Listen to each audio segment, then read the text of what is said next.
Unlock 2 के प्रारंभ होने की पूर्व संध्या पर आदरणीय प्रधानमंत्री जी ने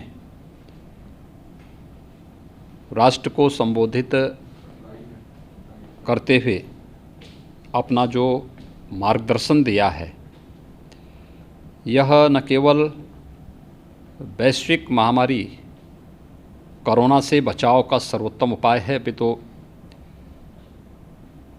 प्रत्येक नागरिक के जीवन में खुशहाली लाने का एक महत्वपूर्ण मार्गदर्शन भी है।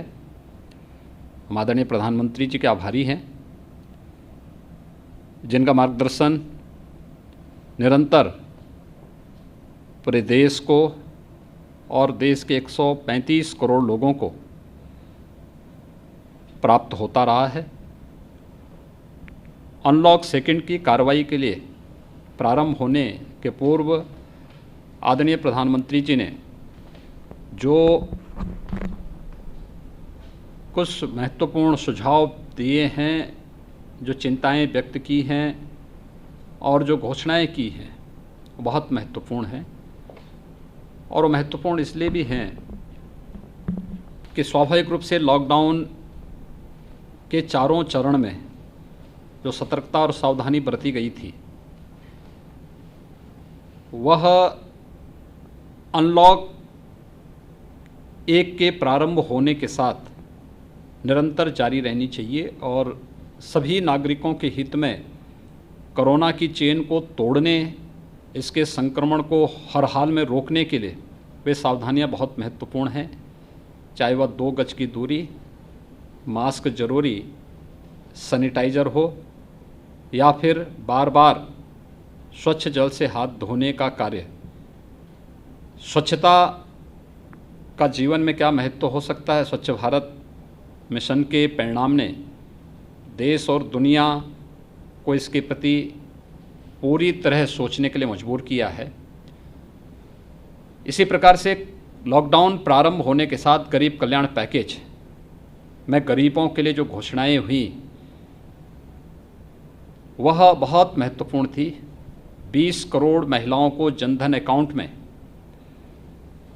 धनराशि जाना। इसी प्रकार से प्रधानमंत्री किसान सम्मान निधि से आच्छादित होने वाले 9 करोड़ किसान को सीधे वृद्धावस्था पेंशन, दिव्यांगजन पेंशन, निराश्रित महिला पेंशन धारकों को इस योजना का लाभ मिलना। एमएसएमई सेक्टर से जुड़े हुए यूनिट के लिए जो पैकेज घोषित किए गए हैं, या फिर स्ट्रीट वेंडर के लिए जिस प्रकार की घोषणाएं हुई हैं, ये बहुत महत्वपूर्ण है। 80 करोड़ लोगों को मुफ्त में खाद्यान्न उपलब्ध कराने की कार्रवाई। और मैं आभारी हूँ आदरणीय प्रधानमंत्री जी का कि उन्होंने ये मुफ्त में राशन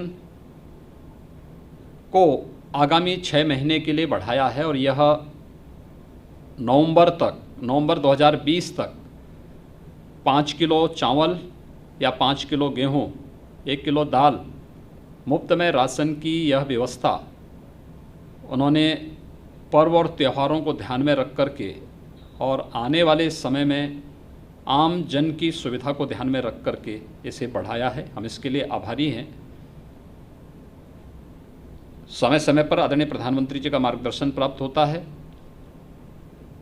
समय से लिए गए उनके निर्णय के कारण हमारा देश कोरोना संकट से बचा है और दुनिया के अंदर अगर हम तमाम अन्य देशों की तुलना में भारत के अंदर मृत्यु दर को देखते हैं तो स्वाभाविक रूप से एक संतुष्टि होती है। लेकिन जिन सावधानियों की ओर और जिस सतर्कता की ओर आदरणीय प्रधानमंत्री जी ने पूरे देश का ध्यान आकर्षित किया है, हम सबको उसका पालन करना चाहिए। उन सभी नियमों का पालन करके ही हम कोरोना की चेन को तोड़ने में सफल होंगे और उस व्यापक संक्रमण से दुनिया के जिस संक्रमण की चपेट में बड़े बड़े देश आए हैं, उस संक्रमण को रोकने में काफ़ी हद तक मदद मिलेगी। मैं आदरणीय प्रधानमंत्री जी का इस मार्गदर्शन के लिए और घोषणा के लिए एक बार फिर से उत्तर प्रदेश की 23 करोड़ जनता की ओर से हृदय से आभार व्यक्त करता हूँ।